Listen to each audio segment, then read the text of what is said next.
Hello, this is Jason with Shy Snake Games with an update on Spy DNA. And this week we have several things to talk about. The first thing I want to talk about is some of the changes we've made to how you start a new game. And then we'll talk a little bit about some of the work we've done to improve performance. This will be especially noticeable on machines with limited graphics performance or limited texture memory. And then we'll go on to some of the changes we've made in the maps. I'll talk about the player party. So we finished the development of all the party characters, so I can actually unveil the full lineup of players that you will have to help your commander. And then I'll finish with an update to talk about our plans for the demo and early access. So let's get started with the changes to new game. So I'll start a new game here. On the right side, you can see that there's now portraits of the characters, and this is the images for your commander. Right now there's 2 each for male and female. So if I cycle between these, you can see all the options. Let's make our test case male. And you also see we now can adjust the height. Let's just set him 5'11". And we'll make him a stealth specialist. Why not? And with that, that'll assign your portrait for the game. And you'll also get the voice. So when we click through here, you'll see the portrait that I picked showing up in the chat log. And so we'll get started.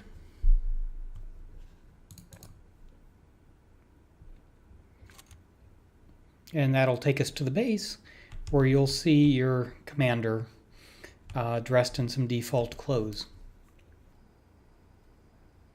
So the next thing I wanted to talk about is a lot of the work we've done for performance. So we recently migrated our tool chain for clothing and for characters. We use Reallusion's character creator, and we moved to version 2.0, which includes PBR, physically based rendering support. So if you look at the characters carefully, you'll see that they actually should look quite a bit better than they did in the previous versions we've released. We also put a lot of effort into fixing issues where sometimes you would see the clothing poking through the arms. But one of the side effects of this was by hiding a lot of the parts that weren't actually supposed to be visible, we've actually done some work to improve performance. And the other thing we've done is we went through and looked at all the textures used for support of characters, and we've been able to greatly reduce the amount of texture memory that is necessary for rendering the characters. I think we're down by about 70% from where we were in previous releases. So the next thing we worked on was getting the player party finished. So we put a lot of time and effort. We have 9 characters that are in the game to support your commander, and each of them has different skills by default that you start with, and different personas and different attributes, obviously. So if you look on our website, spydna.com, we've actually published full bios for each of the characters, so you can see what their backgrounds are, what their specialties are. And we also filled out kind of notes so you can get an idea what their personas will be like. And here you can see them all dressed in their formal wear and ready to go out to whatever party that you may need to take them to. They also have default outfits for standing around at the base, along with casual and field. So we finished camouflage. Right now we have 3 colors of camouflage for every character. Depending on the setting you're expected to go to, those are also finished. And you can see some of the screenshots for the different outfits on our website. So we've put a lot of effort into trying to make the characters unique. We've also put some effort into getting their voices in place. So when you're giving them orders on the map, they should each have a unique voice. So they'll be acknowledging your commands and just generally giving you an idea of what they're up to. Okay, so now I've hopped over to our editor and I'm going to spawn one of our maps that we're currently developing, just to show you some of the things we're working on. Okay, so this is one of the maps we're developing. I'm going to run my character over here as fast as he can go. Okay, so what I wanted to show is I'm going to move here.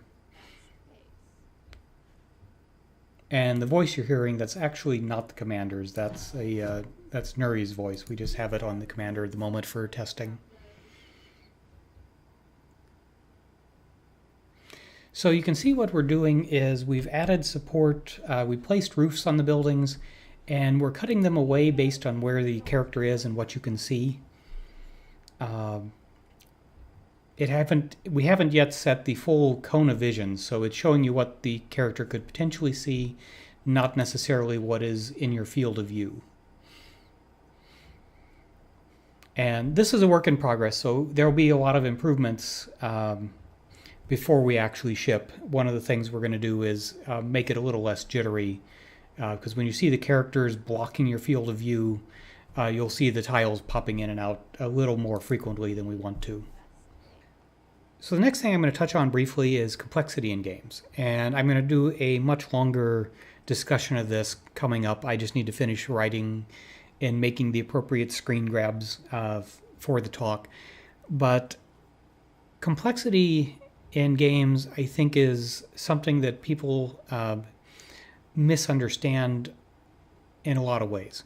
And when I say that, this was triggered because someone recently gave a talk about how the attributes in the game they had developed were too difficult for the players to understand, and I strongly disagree with that because I don't consider 6 or 8 attributes in an RPG to be too much. Same with skills.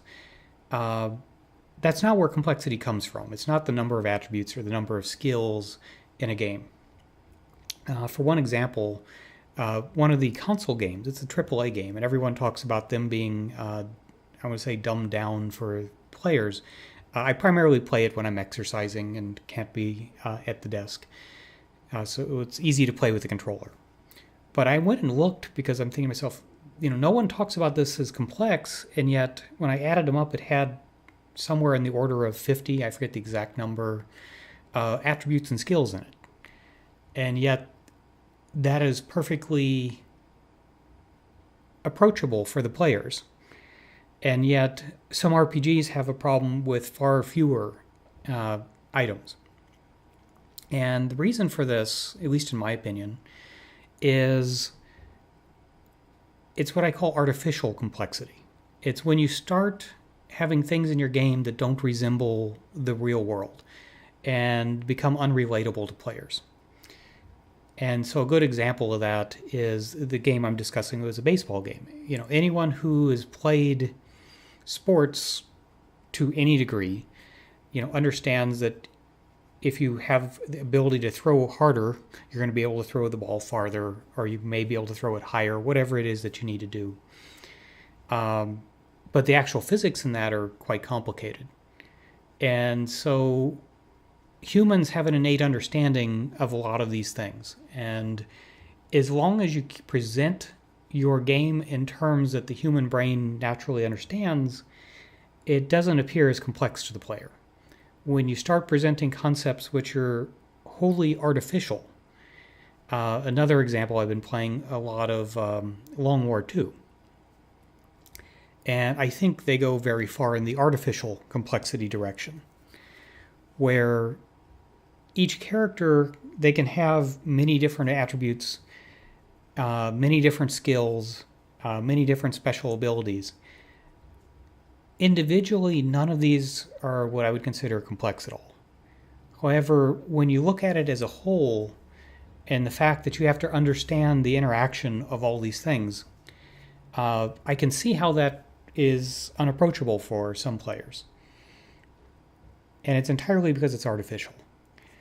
For example, if you have a skill in a turn-based game that gives your character an extra shot under some limited number of conditions, now the player needs to understand all the potential conditions under which they can get this extra special bonus move.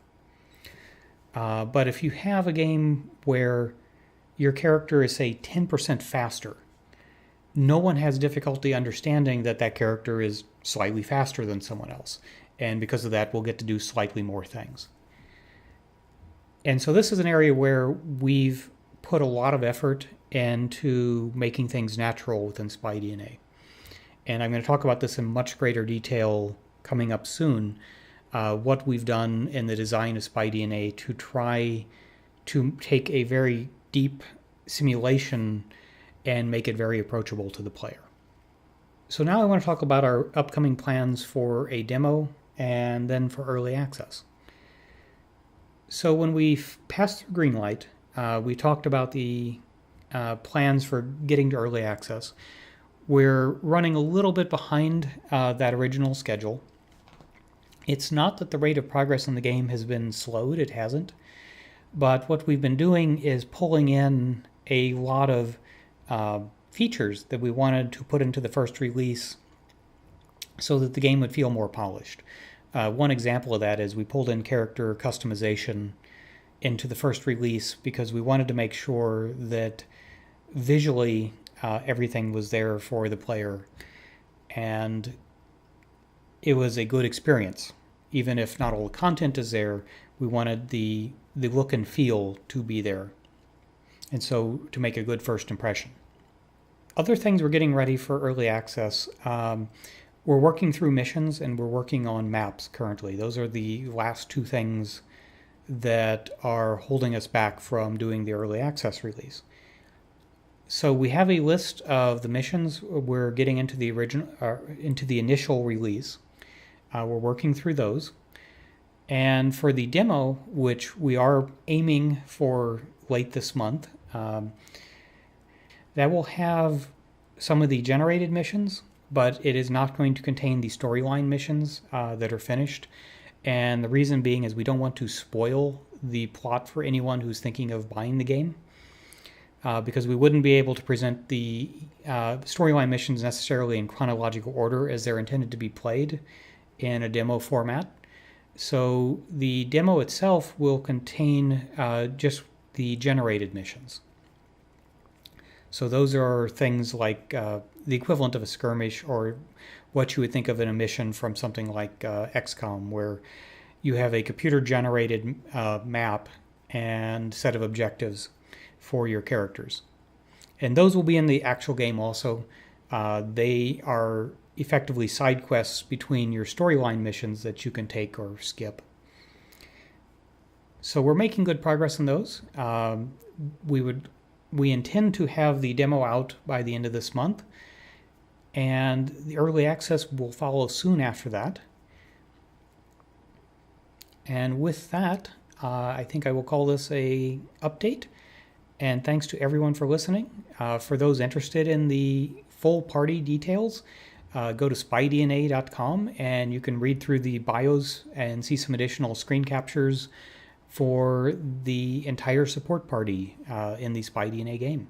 Thanks, everyone. Bye.